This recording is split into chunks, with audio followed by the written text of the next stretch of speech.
We are live. I don't know what this is going to sound like. I'm using this mic on a live stream for the first time. I'm using it for my vlog, which is dope. It's fantastic for a vlog, but I'm not sure about live streaming. So we will see what happens. Welcome to Raz Unfiltered Ep.2. Today we're going to talk about boycotting Spotify. Man, a lot of people have been asking me about this. Naturally,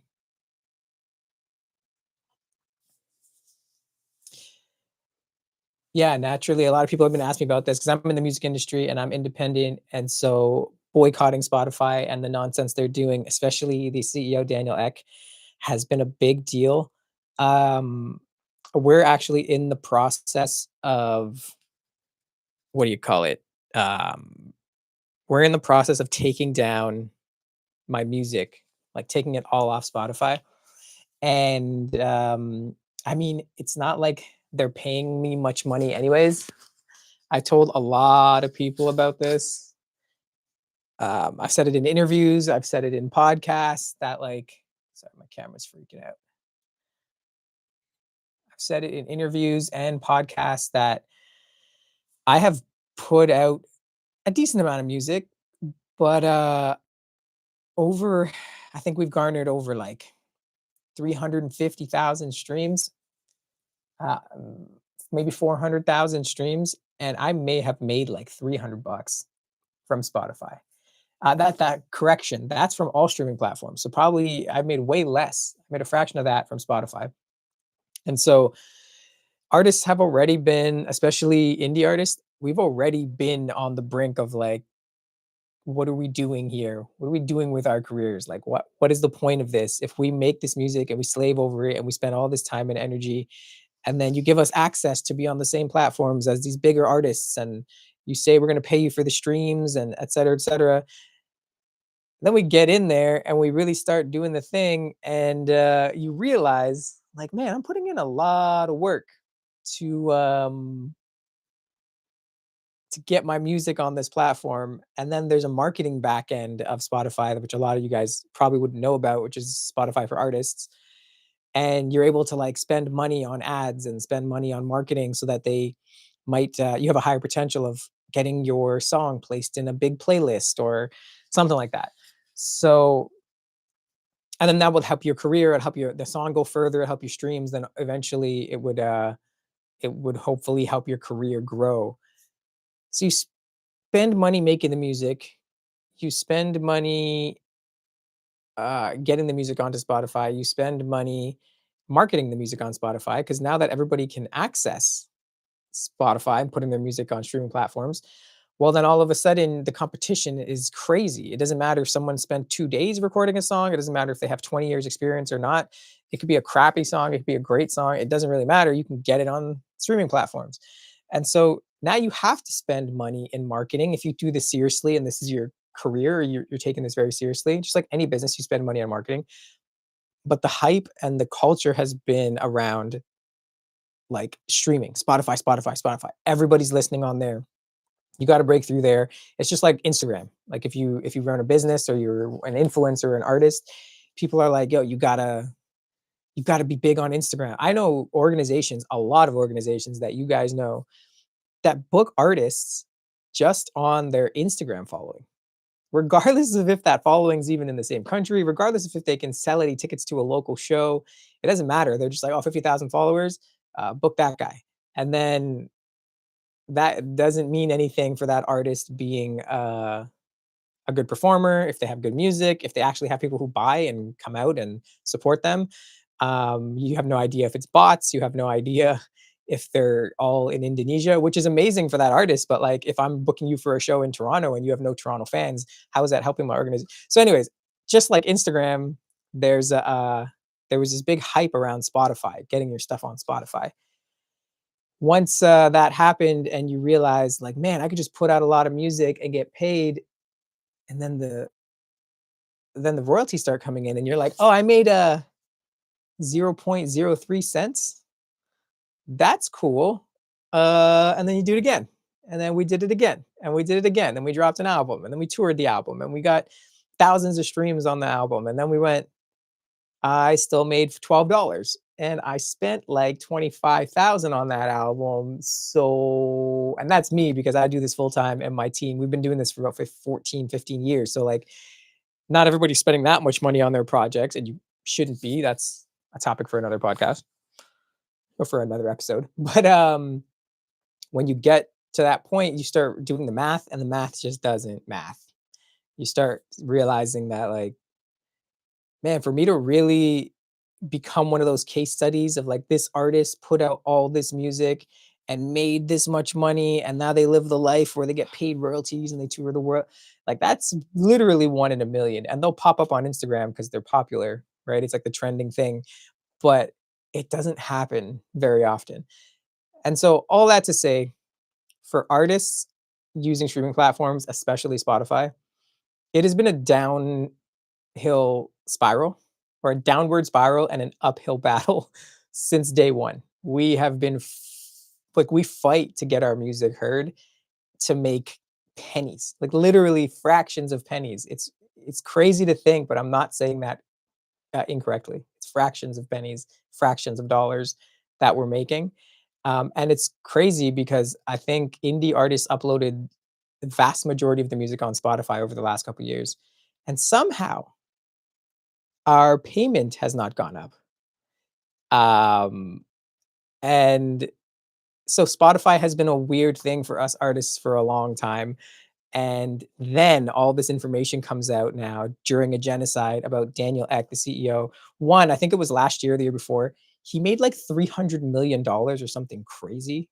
Like he made a stupid amount of money while the artists who actually literally from like we directly generate that revenue for them by uploading our music and people buying subscriptions to listen to our music.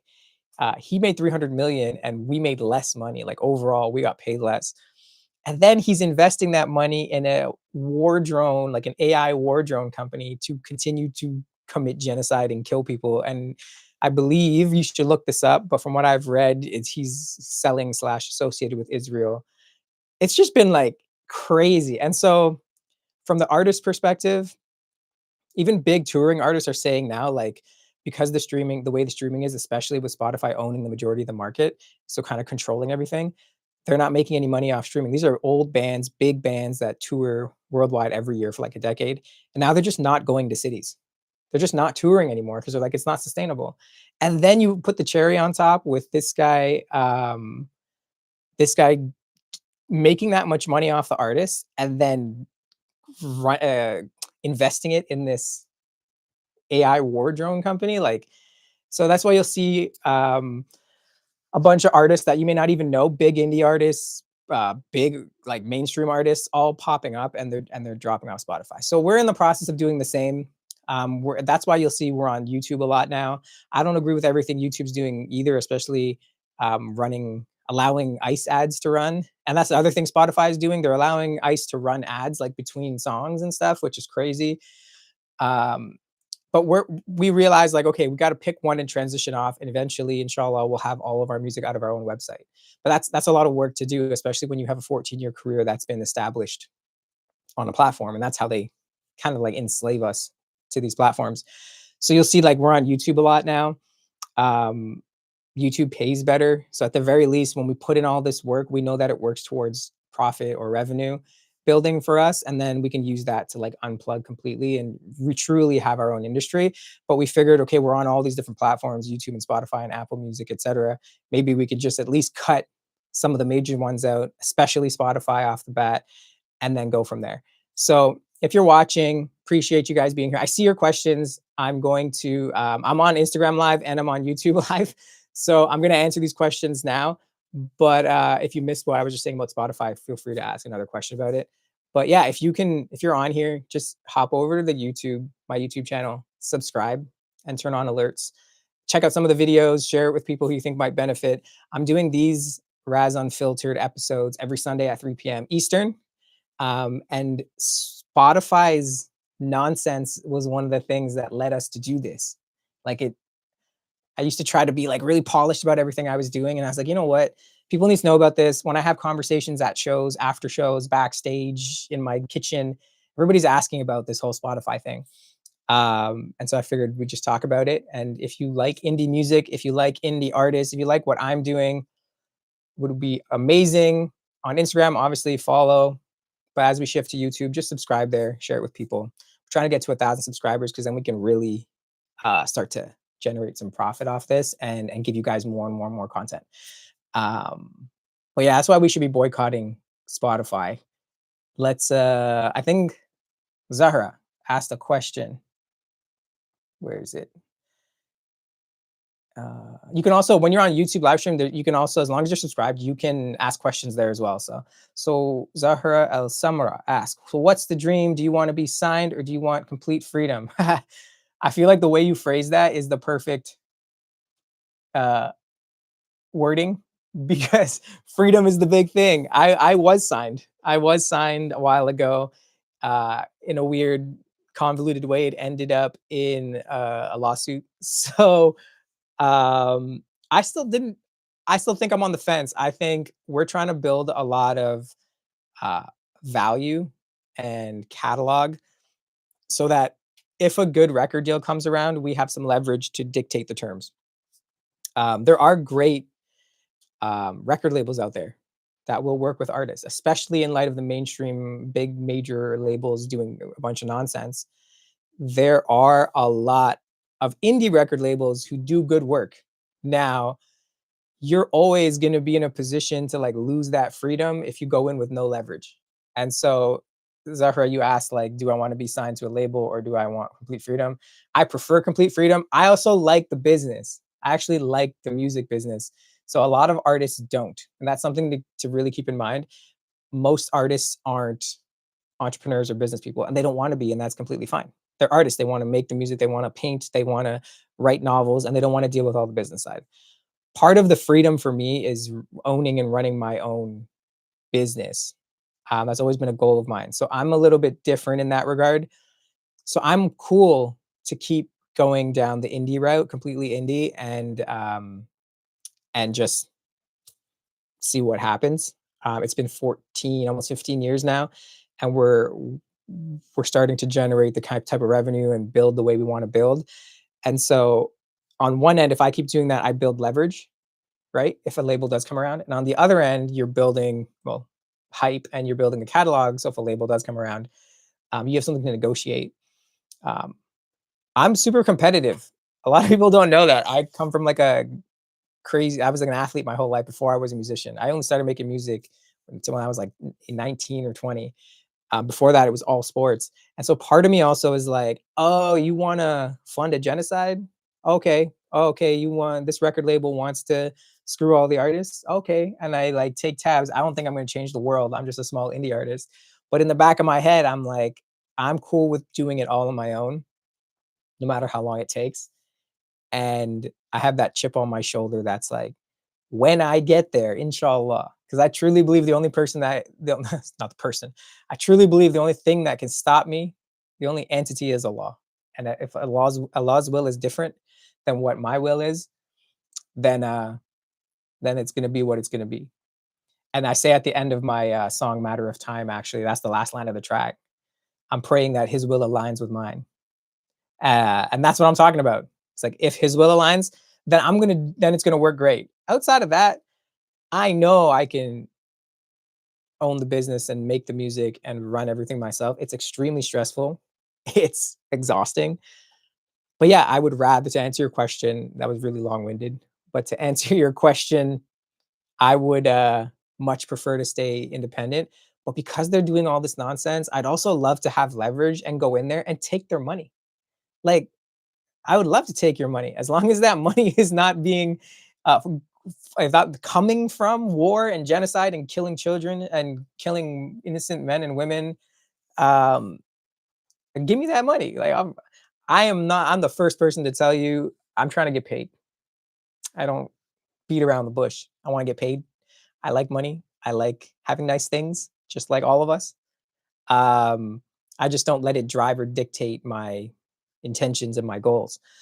So yeah, trying to build leverage and stay independent. It is a tough thing to do. So like I know a lot of people will get like frustrated with artists and be like, "Oh, why can't you just do it yourself?" It's something you got to take with a grain of salt when not every artist moves this way. And I learned that over time because I used to be the same way. I used to be like, "Oh, you could just do it yourself. Why are you selling out to this label and why are you taking their money?" And then I realized like it's not for everybody. Um, yeah, exactly, Zahra. Money is freedom and mobility. It's definitely okay. Some of the Sahaba had the nicest clothes around and they didn't have to get rid of them, right? It's what you allow that money or those nice things to do to your heart and soul. That's where it gets dicey. But but yeah, ultimately I'm all about building my brand, building my business. And if I build it in a way that's sustainable, like a good business, then I can eat off it my own. My team can eat off it on its own. And it's a lot of hard work and we're not there yet. I think Darian's in the stream and he could tell you he's the only guy that's been there since day one. And he'll tell you it's not easy, but um inshallah we'll get there. And if we do and a label comes around and they want something to do with what we're doing, well then we can dictate the terms.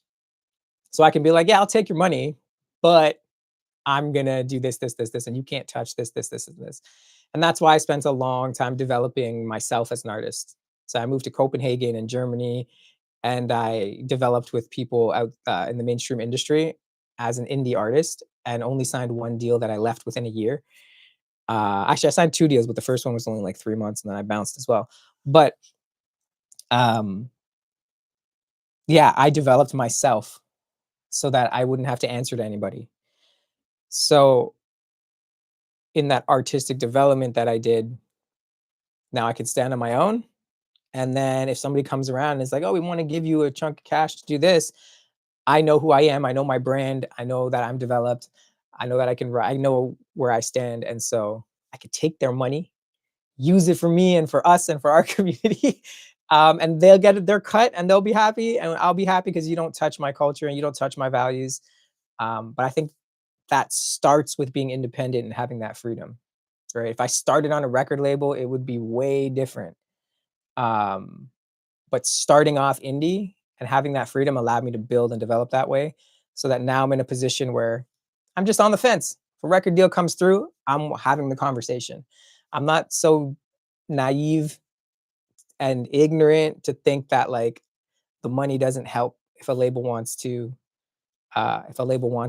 join what we're doing. But that's what it's got to be. It's got to be, yo, you're joining what we're doing. You're coming to the table as a partner for what we're doing. You're not taking anything because we don't need you. And that's what I've been trying to build. Um, Build the infrastructure to say we don't need you, if that makes sense. Um, but yeah, that's that. That's a big topic, Zahra. That's a great question because we talk about this all the time as a team. On that note, what I'm wearing here is Lost Poet Records. And that's the record label that we've just pretty much started. And the idea here is to start signing artists that have the similar values and beliefs and understanding of the world, and obviously musical talent. Writing talent is the first thing, but that's like uh, you don't have to explain that. You got to have the talent. But we want to start. I've started a label now that represents our values and our culture and our beliefs. And if we keep putting out great content and owning and telling our stories and owning our narratives, then inshallah, some of these big labels start coming around and they start seeing what we're doing as we build it. We're building momentum. And then we can say, okay, you want to be involved. We already have this setup though. We already have a label. We already have distribution. We already have, um, what do you call it? Production. We already have these things. So then if as Lost Poet Records, my label has all this infrastructure set up and we're putting out great stories and great content, then if a big label comes around, we can do exactly what Darian said here in the YouTube chat. He said indie mindset with label funding would be the ideal, 100%. And so yeah, we've started Lost Poet Records as a record label. We are currently looking for artists, and we're trying to navigate like how we want to really kick off new artists. But uh, the whole idea is what Darian said. We're keeping that indie mindset, so we uphold our values and beliefs in our culture on all fronts, whether it's spiritually, whether it's mental health, whether it's the quality of the writing, the messaging in the writing, all these, whatever our values are, we're gonna pool artists under the label that way, and then we'll make noise. And as we make noise and we keep making noise, I think those big labels will come around, and they always do. I've seen it time and time again. People just don't spend long enough making noise, developing themselves to be good enough, to be undeniably good at what you do, um, to force the labels to have to pay attention. And again, I think how people approach that conversation when the labels do show up is where we think a little bit differently. I have no intention of signing with anybody. I have no intention of giving away my label to anybody, but I'm having the conversation. If you want to partner and you want to have a discussion about how we can help each other, then hell yeah, I'm going to take your money. 150%. Um, Zahar, you got me going on that topic, man. I can talk about that for hours. That's why I just do this Raz Unfiltered thing, because I could talk about this stuff for hours. What up, Taboo? I don't know if Taboo's still in here. He produced the entire Life of Hearts album and is a unbelievably talented producer and drummer. Man. Zahra, what's your take on AI songwriting? Random question in terms of authenticity.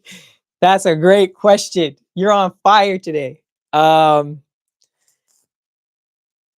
take on AI songwriting. I was just talking to Darian about this.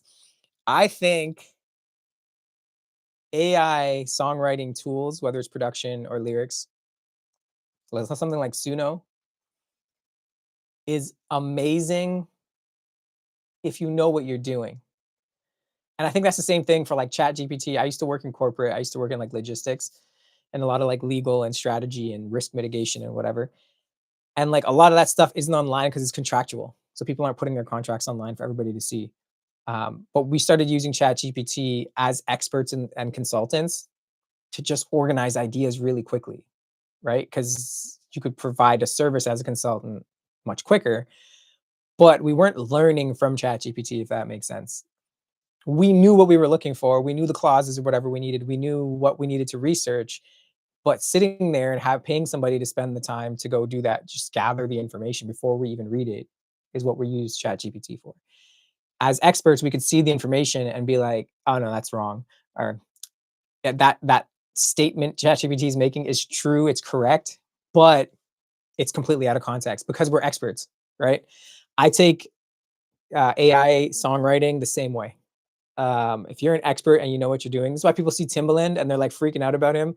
I understand his perspective because he is like the expert's expert, right? So he's just on a different level where he's trying to push the envelope in any way he can because he's kind of done everything in terms of making music. He doesn't have to prove himself to anybody. So somebody like Timbaland is the perfect example of an expert who can use something like Suno or AI music making software and really push it to its limit, and in an interesting way be creative with it. It's like a different type of creativity, but he knows what prompt to put in. He knows that he wants the song in G major, and he knows that the second note needs to be flat, and he knows that there needs to be a breath and a pause here because he's already a great songwriter. Does that make sense? So as a songwriter, and I've been doing it 15 years, I think I'm a great songwriter. When you see something like Suno and these AI tools, um, there's an interesting balance you can learn to strike where, like, let's say I have an idea and I just write a hook really quickly. Sometimes just walking around and a hook comes to my head and I'm like, damn, that's really dope. But the hook doesn't like sit with me. It's not on my heart. It's not about what I'm going through personally. It's just something dope that popped into my head, a cool melody, like a cool set of lyrics or a melody. The fact that I could like take that, throw it into a software and just let it make something, and then it could be fantastic. It could be one of my best songs, is a powerful thing to have, because I probably wouldn't have done anything with that hook anyways because I'm writing all the time. So I would have just left it alone. But now I can make something of it. But when I go and I punch it into the AI platform, I know what to do with what the platform gives me, right? I can take it, I can add it, I can edit, I cut, and I end up producing. So in an interesting way, it doesn't end up being any different than me sitting on in my production program and grabbing loops from something like Splice. If you don't know what Splice is, you can just Google it real quick. It's like free sounds. So I could just test a bunch of sounds and then I pick it, but then I put it into my production program and I start editing and writing and doing my thing. But we're kind of already, if you're making music, you're kind of already doing that process, if that makes sense. These AI platforms just kind of do more of it for you. If you don't know what you're doing, yeah, it can punch out a great song. So I think there's a powerful way to use it. Like you said, Zahra, you still need the talent to make it really, really good. And people are going to be able to hear the difference. What I completely disagree with using AI for music is when you're seeing these people create entire artists who are not human. There's no human touch. There's no expertise. They're literally just being like, write me a song about my dog that ate my homework. And then they're throwing it into Suno and then they're punching out albums and no human has ever touched it. They're not editing. They don't know what stems are. They don't know how to mix. They don't know how to master. They don't know how to produce. They don't know how to edit. They don't know how to arrange. They don't know how to compose. Suno is doing everything. And then they're putting that out and it's making millions of dollars. And some of them are making hundreds of thousands of millions of dollars. That to me is nonsense. That to me is the death of art. Um, and so like some random dude can sit in his basement that knows nothing about music, that is not tied to the culture, that is, and then just like make money off of it while the rest of us are fighting Spotify for to get paid. And we've spent 15 years worth of money on marketing. Like that to me, absolutely not. Darian just said an AI tool, a tool like AI is only as powerful as the skill of the person using it. And I completely agree with that. So thank you, Zahra. Zahra, you got me worked up in this conversation now. This is dope. Your last question. Do you want your music to spread and be out there? Do you ever think do you ever think this is trending and I'm gonna follow that style? Oh, like so am I following? I think I take elements of things that are trending. Like Bieber albums, always when he drops an album, there's always some like new cool trending stuff, and it Chance does a similar thing. So I'll listen to a bunch of different artists, and there might be elements of things that end up trending that I take, but it's never because they're trending, if that makes sense. I actually hate social media. I don't know, like, I know music artists, but I don't know like films. I don't know actors' names, actresses' names. I don't really like follow pop culture like that. I just follow what I like. So if I hear a sound that ends up trending, it's not because it's trending. Um, Now, don't get me wrong. Sometimes we're in the studio and something's not right with a song, like we just can't get it. So we'll just literally go check what's trending, right? And listen and be like, oh, you know what? Let's just take that sound and do something similar. Everybody does that, but yeah, I don't really care to trend. I find if you, I don't know if you listen to J. Cole, go to, if you do, go to his last album. What's it called? Intro. Or go listen to his song 1985, Intro to the Fall Off. I'll put it in the comments.